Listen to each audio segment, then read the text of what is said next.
Hello guys, for this video, so magluluto po tayo ng isa sa mga pagkain kung saan meron tayo ditong pupo, kamatis, sibuyas, bawang at sardinas, at hindi mawawala, hinalo namin sa sinabawan ay ang malunggay. So ito guys, simple lang itong lutuin. So tara na. So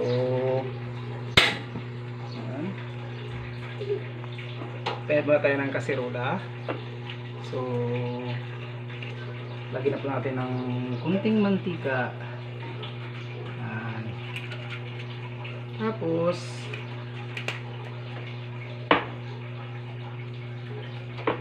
igisa na po natin ang bawang, sibuyas,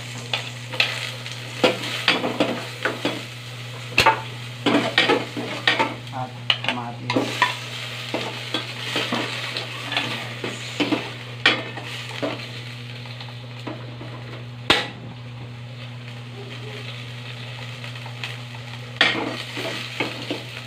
And then isunod natin ang ito.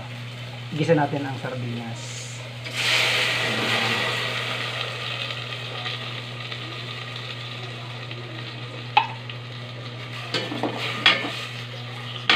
Kunti.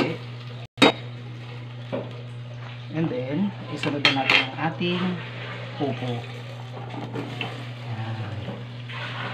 So lagyan natin ng tubig. So wag marami guys sa tubig, so para hindi maano yung lasa, para lasang-lasa mo yung ating gulay at yung sardinas.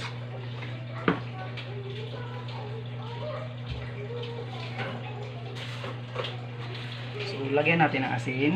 Yan. At hintay natin kumulo.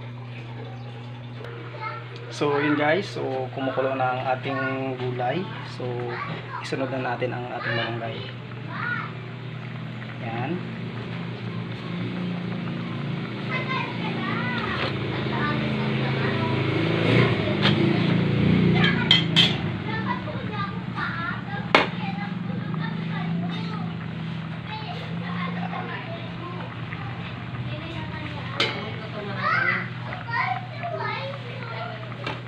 So yun guys, luto na ang ating ginisang gulay. So itong pupo na may sardinas. So kain po tayo guys. Thank you for watching.